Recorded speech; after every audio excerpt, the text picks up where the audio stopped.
η χρησιμοποίηση για καθημερινά μας θέματα διασκέδασης οικογενειακής, ομαδικής, μέσα στο πάρκο, χρήση του πάρκου δηλαδή για αυτές τις διαδικασίες, πραγματικά είναι πάρα πολύ σημαντικό. Και ο Παναγιώτης αυτό που είπε στο τέλος, σε αυτό κατατείνει. Τώρα βέβαια θα έρθει σε αντίθεση με καθιερωμένες γιορτές σε άλλα μέρη. Θα το δούμε αυτό πώς μπορεί να λειτουργήσει. Επίσης, αυτό που υπόθηκε ότι θα πρέπει να πιέσουμε λίγο παραπάνω ή όσο μπορούμε παραπάνω το Δήμο Αθηναίων, το Δημοτικό Συμβούλιο, να πάρει αποφάσεις για ημερομηνίες ορόσημα για να μπορούμε, το έχουμε ζητήσει και εμείς, είναι πολύ σημαντικό με τις επιστολές να μας πούν μέχρι πότε μπορεί να γίνει κάτι, μέχρι πότε ο Δήμος προτίθεται να κάνει κάτι, ούτως ώστε, βέβαια δεν παίρνουμε απαντήσεις, ούτως ώστε να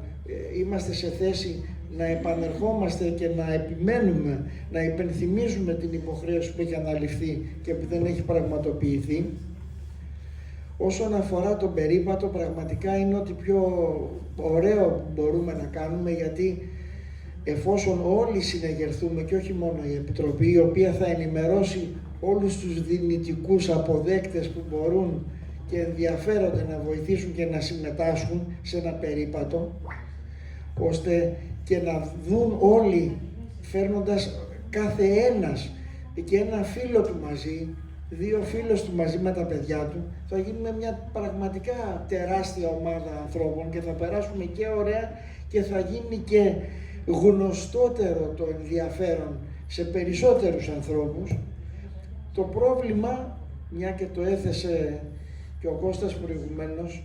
είναι ότι δεν είναι εύκολο λόγω της μεγάλης έκτασης που πρέπει, η μεγάλης επιφάνειας που πρέπει να διανυθεί, να βρεθούμε ταυτόχρονα και στο κέντρο του πάρκου, στον πυρήνα που είναι τα προβλήματα, και στα ιστορικά σημεία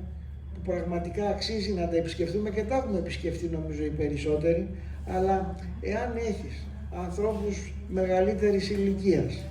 παιδιά μικρών ηλικιών, δεν είναι κάτι εύκολο να πραγματοποιηθεί. Έτσι μοιραίο περίπατος θα περιοριστεί, φοβάμαι, μακάρι να βρούμε κάποια λύση, ακούσουμε και τις απόψεις όλων όσων θέλουν να συμμετάσχουν βέβαια,